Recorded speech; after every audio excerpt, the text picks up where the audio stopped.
Wilson, along with artists Chuck D, Herbie Hancock, and Breland, among others, have been picked by the State Department to serve as ambassadors of American culture abroad.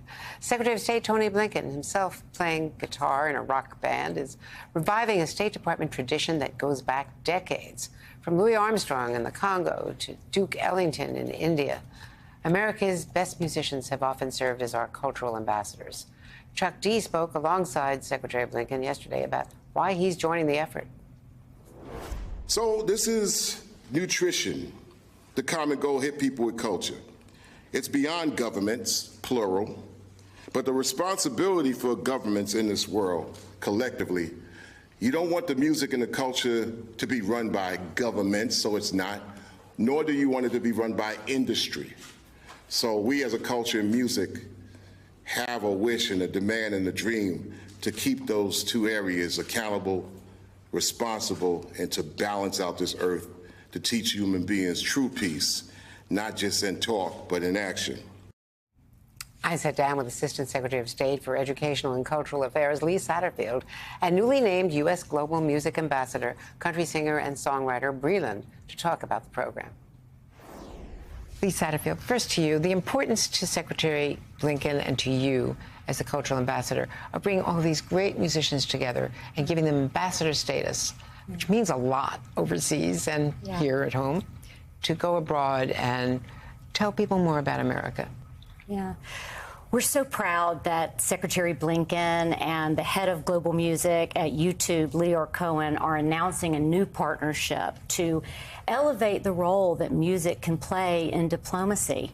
And we're excited to announce a new slate, a new generation of American artists who are going to promote peace all around the world and use their voices to connect with people in communities and to bring us together.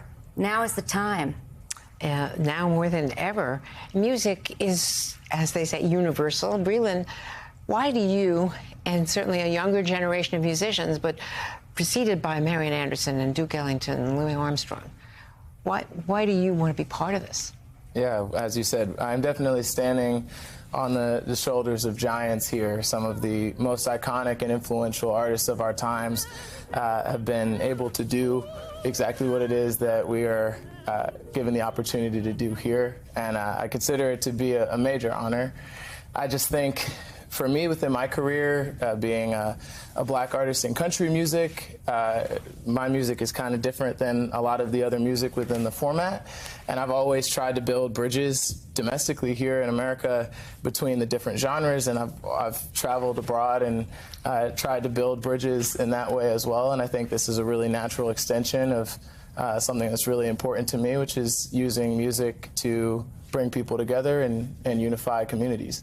We want to bring together Americans and people from all over the world to really highlight the point that we have more in common than we have that is different between us, and elevate music because it transcends borders and goes beyond barriers and reaches people at their core and can find a way to connect and show that we need to choose love and peace and understanding and getting to know one another again. And it's been 75 years since the first jazz ambassador went out on behalf of the United States, and 40 years ago, We Are the World, where American artists collaborated on something important and meaningful. And so we really feel like now is the time again to call on these amazing storytellers and artists and musicians and songwriters to do what we can to make the world a stronger, safer place.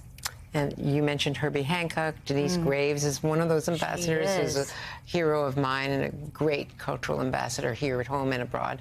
So, Breland, you know, what is it about your generation that's important, you know, to communicate here? Because you are uniquely a country star, a black star, and young.